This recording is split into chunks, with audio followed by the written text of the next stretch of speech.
just show her a little.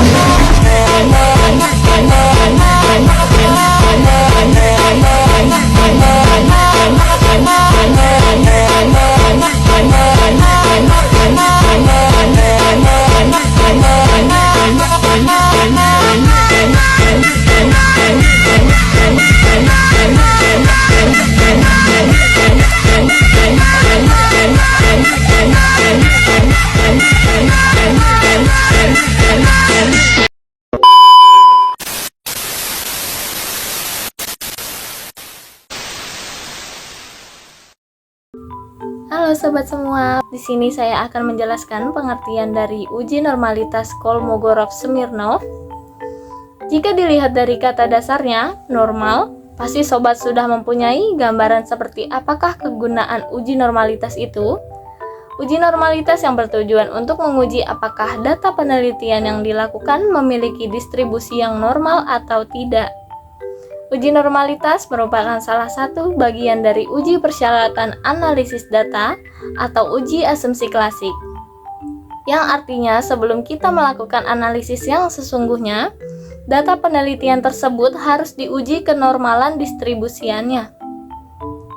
Dalam dasar pengambilan keputusan, dalam uji normalitas yaitu, jika nilai signifikansi lebih besar dari 0,05, maka data tersebut berdistribusi normal.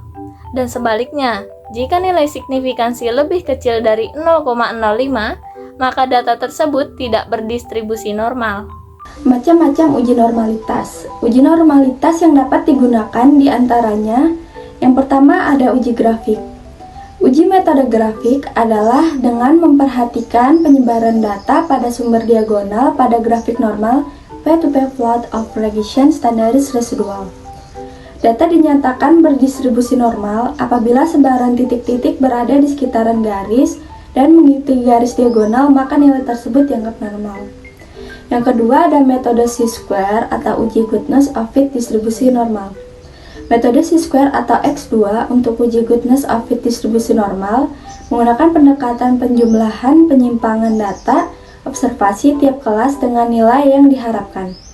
Persyaratan metode chi-square atau uji goodness of fit distribusi normal yaitu data tersusun berkelompok atau dikelompokkan dalam tabel distribusi frekuensi. Cocok untuk data dengan banyaknya angka besar atau N lebih dari 30. Yang ketiga, metode Kolmogorov-Smirnov. Metode Kolmogorov-Smirnov tidak jauh beda dengan metode Lilliefors. Langkah-langkah penyelesaian dan penggunaan rumus sama, namun pada signifikansi yang berbeda. Signifikansi metode Kolmogorov-Smirnov menggunakan tabel pembanding Kolmogorov-Smirnov, sedangkan metode Lilliefors menggunakan tabel pembanding metode Lilliefors. Persyaratannya yaitu yang pertama berskala interval atau rasio atau kuantitatif, yang kedua data tunggal atau belum dikelompokkan pada tabel distribusi frekuensi, dan yang ketiga dapat untuk N besar maupun N kecil. Data yang tidak normal tidak selalu berasal dari penelitian yang buruk. Data ini mungkin saja terjadi karena adanya kejadian di luar kebiasaan, atau memang kondisi datanya memang nggak normal. Contohnya, pendapatan penduduk di kompleks secara indah atau pondok indah atau apartemen Rasuna. Perlu dicek apakah ketidaknormalan datanya jauh atau besar atau tidak. Memang tidak ada potongan pasti tentang besarnya ketidaknormalan ini. Tapi setidaknya bisa dikira-kira jika misalnya nilai P yang didapatkan sebesar 0,049, maka ketidaknormalannya tidak terlalu parah. Atau nilai tersebut hanya sedikit di bawah 0,05. Jika ketidaknormalannya tidak terlalu parah, lalu kenapa? Ada beberapa analisis statistik yang agak kebal dengan kondisi ketidaknormalan ini. Disebut memiliki sifat robust, misalnya F-test dan T-test. Jadi, kita bisa tetap menggunakan analisis ini jika ketidaknormalannya tidak parah. Kita bisa membuang nilai-nilai yang ekstrim, baik atas atau bawah. Nilai ekstrim ini disebut outliers.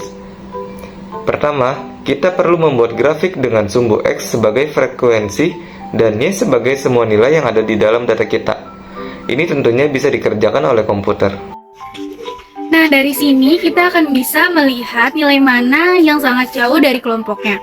Lalu, nilai-nilai yang kemudian perlu dibuang dari data kita dengan asumsi nilai ini muncul akibat dari situasi yang tidak biasanya. Misalnya responden yang mengisi skala kita dengan sembarang yang membuat nilainya jadi sangat tinggi atau sangat rendah. Selanjutnya, mentransfer data kita ada banyak cara untuk transform data kita, misalnya dengan mencari akar kuadrat dari data kita dan sebagainya. Bagaimana jika hasil yang di atas tidak membuahkan hasil dan hanya membuahkan penyesalan? Langkah terakhir yang bisa dilakukan yaitu dengan melakukan analisis non-parametrik. Analisis ini disebut juga sebagai analisis yang distribution free. Sayangnya, untuk analisis ini mengubah data kita menjadi lebih rendah tingkatannya. Misal, kalau sebelumnya data kita termasuk data interval, dengan analisis ini data kita menjadi data ordinal. Distribusi normal. Yang kedua, menentukan taraf nyata A.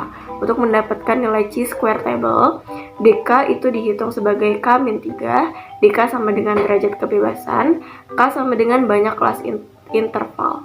Yang ketiga, menentukan nilai uji statistik keterangan OI adalah frekuensi hasil pengamatan pada klasifikasi ke I, sedangkan EI adalah frekuensi yang diharapkan pada klasifikasi ke I. Yang keempat, menentukan kriteria pengujian hipotesis. Yang kelima adalah memberikan kesimpulan.